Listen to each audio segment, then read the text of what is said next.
साथीहरु सबैजनालाई स्वागत छ। धेरै पछि मैले भिडियो चाहिँ बनाइरहन पाइरहेको थिएन हैन। सो मेरो आफ्नै विविध कारणले गर्दाखेरि चाहिँ थियो हैन। सो आज चाहिँ के छ भनेपछि अलिकति सानो जानकारी चाहिँ म के गराउन चाहन्छु भनेपछि अहिले देखिरहनु भएको छ नेपालको माहौल पनि अलिकति लगभग सुध्रिँदै गइरहेको छ। हो त्यसको सन्दर्भमा यी जुन म बसिरहेको देश क्रोएसियामा चाहिँ अहिले नेपालीहरुको माग चाहिँ एकदम न्यू नै छ हैन। त्यति धेरै नेपालीको माग छैन। किन छैन भन्दाखेरि यही कुराहरुको बारेमा चाहिँ विश्लेषण हल्का सर्टकटमा भन्न चाहन्छु म तपाईहरुलाई। अहिले 2026 लागेको सँगसँगै नेपालीको माग एकदम वात्तै घटेर अहिले प्राय लिदैन नै, यहाँको सरकारले नै लिदैन काम गर्ने कामदारहरूलाई चाहिँ। सो किन हो त्यस्तो भनेपछि अलरेडी यहाँ क्रोएसियामा नेपाली दाजुभाइहरु अलरेडी यही जबलेस धेरै नै भइसक्नु भएको कारणले गर्दाखेरि नै पहिला चाहिँ यही भएको मान्छेहरुलाई चाहिँ काम दिने त्यसपछि लिएर आउने भन्ने मेन हिसाब थियो हैन। सो अहिले चाहिँ तपाईहरुलाई एजेन्टहरुले अथवा हैन मेन पावरहरुले तपाईहरुलाई क्रोएसियाको काम भइरहेको छ, ल्याउनुस् पासपोर्ट लिनुस्, अलिकति डिमान्ड अलिकति एग्रीमेन्ट हल्का पैसाहरु चाहिँ एडभान्स दिनुस् भनेर भन्छन् भनेपछि पैसा चाहिँ तत्काल नदिनु होला, किनभने यहाँको काम बनिरहेको छैन अहिले तत्कालको लागि हैन। सो त्यही भएर पैसा नफसाउनु होला, यहाँको काम त्यति भइरहेको छैन। अब अप्रिल मे लागेपछि सुरु हुन्छ भन्ने जस्तो कुरो गरिरहनु भएको छ अरे हैन।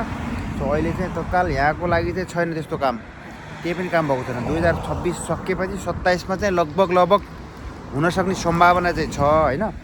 सो त्यही पनि अब दोधार छ उसरी, किनभनेपछि यहाँ मेन चाहिने भनेको कामदार हो। कामदार यहाँ इनफ छ अहिले हैन। सो कामदार यही हुँदै बाहिरबाट त्यत्रो मान्छेहरुलाई अब 7-8 महिना पर्खेर ल्याउन जुनै पनि कम्पनीलाई अलिकति बाध्यता भन्दा पनि अलिकति अप्ठ्यारै हुन्छ, गाह्रै हुन्छ। उसरी यही पाउँदै बाहिरबाट भत्ता ल्याउन पनि अब कुनैको बिजनेस हुन्छ, व्यापार बिजनेसको कारणले गर्दाखेरि मान्छेहरु ल्याउन स्वाभाविकै कुरो हो।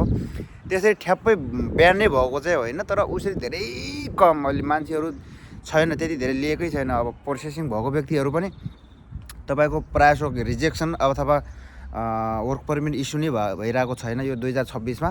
हामी नेपालीहरुको लागि चाहिँ एकदम भेरी ब्याड लक भनौं न 2026 मा चाहिँ।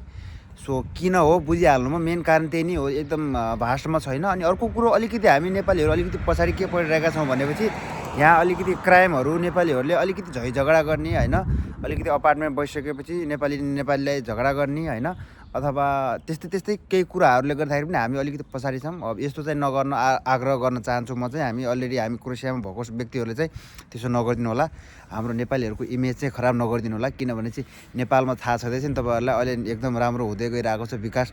हामी बस्ने भनेको त्यही 3-4 वर्ष हो, त्यसपछि त नेपाल गएर के गरी खान सक्छौ। अब नयाँ सरकारले हामीलाई गरी खाने बाटो बनाइदियो भने त के छ र गाह्रो, त्यस्तो गाह्रो केही मान्नुपर्ने स्थिति छैन त्यसपछि त हैन।